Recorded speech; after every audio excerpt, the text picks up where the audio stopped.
The desert of Mars was never a place of peace, but nothing could compare to the chaos that now consumed the red planet. The first tremors of Horus's awakening echoed through space like a cosmic thunderclap. Shockwaves swept across the barren landscapes, where ancient and mysterious technology was about to be revealed. Mars was no longer the planet that humans thought they were controlling with their scientific research.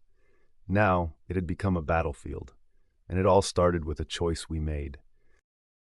We came to Mars with the intent of making the greatest scientific discoveries in history. The mission was clear: investigate an ancient pyramid found in a remote valley of the planet. During our excavation work, a growing sense of unease began to creep in every day, though none of us could fathom what awaited us. The pyramid appeared to be a cosmic artifact, perhaps from a civilization far older than anything we had ever known. That's when the unexpected happened. A being, whom we identified as an alien god connected to Earth, attacked our base. It sent us a message, a threat. Do not touch the pyramid. Stop your research, or I will destroy everything. As always, Purple Lagoon disregarded the warning. Human vanity and the thirst for knowledge always outweigh the fear of the unknown. We couldn't stop. As expected, the reaction from those on Mars came swiftly. Anubis servants descended from the skies. They were hybrid creatures, biomechanical hunters, with bodies that merged flesh and metal. Their mission? To destroy everything. And it wasn't just our base that was obliterated. The facilities of Gigantia and Red Dragon were also destroyed. These two rival organizations, once locked in a constant power struggle, now had no choice but to join forces. But in the end, none of that mattered. I, Dr. Abyss, knew there was something more within that pyramid. During the battle, I managed to access some information contained within a sarcophagus inside. The revelation was terrifying. The pyramid was not a tomb, it was a prison. What was trapped there was not something from the past, it was something from the present. Horus, the god who once ruled the galaxy, a being with unimaginable powers. And then the decision was made. We had no choice but to release Horus. But what did this mean? Was it a blessing or a curse? We didn't know, but the battle against the forces threatening Mars and even Earth had already begun. The awakening of Horus was nothing short of catastrophic. The impact of his presence was immediate. The sensors in our bases recorded a shockwave so strong it seemed to come not from Mars, but from somewhere far beyond. The already hostile Martian atmosphere was soon racked by violent disturbances.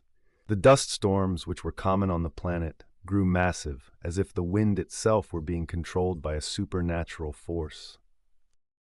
Horus, unaware of what was happening around him, began to move, and he was not at peace. It was as though he had awoken from a long sleep and was disoriented, yet still capable of causing destruction. He was, without a doubt, the embodiment of fury. At the same time, panic spread among the Purple Lagoon teams and those from the other organizations. No one knew for sure what Horus wanted or what he represented now. His golden eyes gleamed with a supernatural power. He looked out at the desert before him, and with a simple movement of his hand, a blue shockwave swept across the last of Anubis' tenobiological hounds. Those who had come to hunt and destroy were now dead, their bodies disintegrated by the energy Horus unleashed. His mothership retreated, likely unprepared to deal with such devastating power. I, Dr. Abyss, observed all of this from my strategic position, trying to understand what was happening. Communication was difficult. We tried to use radio channels, but all we received were distorted signals. All we could do was wait. But deep down, I knew something worse was coming. Horus walked through the devastated Martian desert, his footsteps reverberating like thunder. He didn't seem to be seeking revenge. Instead, he began to lift ancient structures buried under the sand, monoliths and obelisks that no one knew existed. This didn't seem like a mere display of power. It was a deliberate action. He was awakening something I still didn't understand. As he touched each obelisk, hieroglyphs began to glow, emitting a golden light that cut through the Martian darkness. I couldn't wait any longer. I knew it was time to risk everything. I tried to approach Horus, a mere mortal before a god, but as I drew near, he gazed at me with penetrating eyes, and for a moment I thought he might destroy me. But something strange happened. Instead of attacking me, Horus seemed to pause. He looked at me with an expression I could only describe as curious. Perhaps he knew I wasn't an enemy. Maybe in his disorientation, he realized we were all the same, lost. Then, something began to happen. A psychic wave, almost like a flow of thoughts, invaded my mind. Horus didn't speak the way humans speak, but the message was clear, as if he were communicating directly with my consciousness. The language was incomprehensible at first, a swirl of sounds that I couldn't process. But as he tried again, the language began to shift. The words became more familiar until I finally understood. Long ago, my brothers and I ruled the galaxy. His voice echoed in my mind. He told me of his reign, Horus, Anubis, Set, and Ra. Each ruled over a constellation. They were more than gods, they were cosmic beings. But when they came to Earth, everything changed. They helped humanity be born, but an ancient entity, one that already dwelled in Earth's seas, attacked their creations. What followed was a devastating war that destroyed everything. Horus wanted to rebuild, but Anubis did not. He wanted more. Anubis, thirsting for power, found something called the black ether, a mysterious substance that gave him strength, but at the cost of his humanity. In his obsession, Anubis sought to conquer the galaxy, forgetting Earth. Horus and his brothers were divided. Horus, however, tried to stop him, defeating Set and imprisoning him. But Anubis, growing ever stronger, managed to wound him gravely. I perished, Anubis imprisoned me. Now he is stronger than ever. His voice echoed with sorrow in my mind, a melancholy that didn't seem to come from a god, but from a soul marked by loss. In shock, I asked the burning question in my mind. What is your goal with these obelisks you're unearthing? Horus looked at me with a serious expression. I need to send a message. I need to contact my sister Ra. Only she can help. The weight of what he had just revealed about his battle with Anubis and the fate that seemed to have befallen him at Anubis's hands paralyzed me for a moment. Horus, the great and mighty god of the heavens, now seemed fragile in the face of his defeat. But the implications were even deeper. The destruction caused by this war between them, these beings beyond human comprehension, seemed to have shaped the fate of Earth, and perhaps now of Mars. At that moment, a darker understanding began to take shape.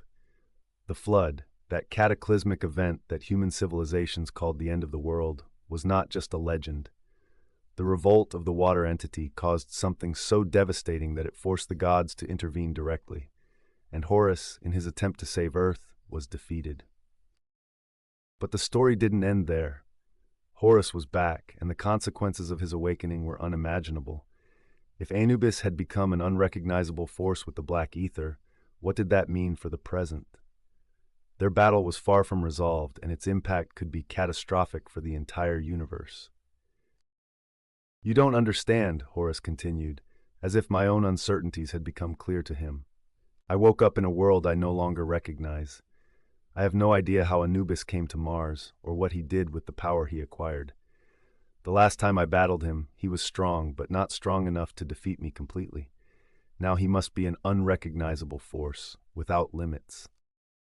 His voice resonated with deep gravity. I knew that as he spoke, time was running out. The obelisks, with their ethereal energy, seemed to be part of a larger movement. Horus wanted to send a message, something beyond what I could fully understand. His need to contact Ra was desperate, but how could I help him when he himself seemed uncertain of what to do? He walked through the Martian desert, surrounded by the remnants of the ancient structures he was beginning to unearth, as though he were uncovering the keys to a power that could reverse everything.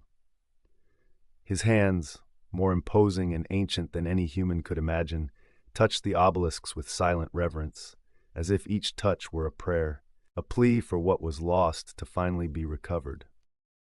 Horus looked at me, his eyes intense, like distant suns, focused on me with an intensity that made the weight of the entire galaxy fall upon my shoulders. I need to send a message, he said seriously. I need to communicate with Ra. She has to know what happened to Anubis. The entire universe could be destroyed if he continues his path. The consequences of not helping him were clear. I had to make a decision. The stakes were higher than I had ever imagined, and whatever it took to help Horus, I would do, even if the price was higher than I could ever imagine. As the ship approaches, a thunderclap is heard in the sky over the red planet, and a heavy vibration hangs in the air.